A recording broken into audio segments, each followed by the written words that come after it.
Hi guys! Welcome po sa kusina ni Ate Irene. Samahan niyo naman ako guys. Magluluto tayo ngayon ng ginataang kamyas or kalamyas. Manguha muna tayo guys ng ating kalamyas. Yeah, super hangin dito sa amin. Buti naman guys at hangin lang. Wala pong ulan. Gayatin natin ng maninipis ang ating kamyas para hindi tayo mahirapan magpiga. So ganyan guys yung paggagayat. As in manipis lang. So, yung ginataang kalamyas ay natutunan ko rin lang po yan sa tiya ko. Para rin po yung santol, ginataang santol. Ganon din po yung lasa, ganon din po yung linamnam guys, pareho din. Yun nga lang guys, kailangan ay matyaga ka.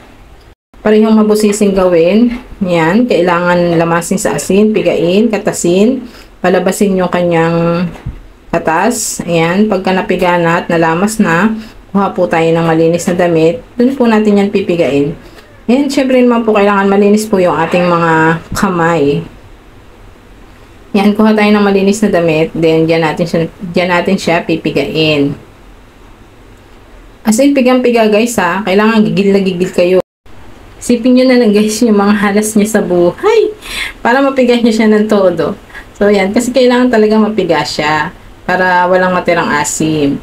So, ayan. Pagkapiga, ilagay natin uli sa isang malinis na lalagyan. Then, huhugasan uli natin yan, guys. Kasi naman para mawala yung alat. So, ayan. Magiging ganyan yung consistency niya. Yung parang dry na. So, ayan. Mag-isa na tayo. Yan baboy, guys, ay optional lang po yan. Pwedeng wala, pwedeng meron. So, atin mo ng iprito ng kauntian ng ating karning baboy hanggang siya ay mag-golden brown. So, ayan. Pag golden brown na, binawasan ko po yung mantika guys kasi napadami gawa ng nagkatas po yung karneng baboy. So, igisa na po natin ang bawang, sibuyas, and luya. And nagagamitin ko po dyan guys na pambangot. Ayun pong dinaila na tinatawag. Yan po yung binayong alamang from Bicol with love. Yan, napakasarap po niyan sa ginataan. Super bango guys. Kaya nga lang, ang hirap niyan bilihin. Hagilap ka talaga kung saan meron. Dito po sa amin, may nagtitinda. Yan, patakan natin ng suka. Lagyan natin ng lasa. And guys, ito po yung gagamitin dyan. Liputok lang po guys, as in. Kasi yan pong kalamyas ay hindi po siya makikata. Yan, liputok lang guys.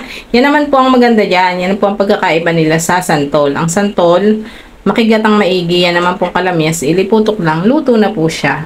Yan, lagyan natin ng pampahalang, pampainit. So, ayan.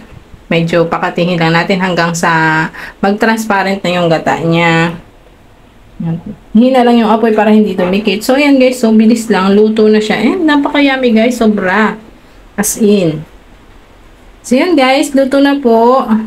Madali lang po siyang lutuin. Ang matagal nga lang po yung pagpipiga. Ngayon guys, madami po kami kalamyas. Punta lang po kayo dito sa bahay na mimigay po ako. So, ayan guys. Bye guys. Maraming salamat po. Piliin po natin maging masaya tayo palagi.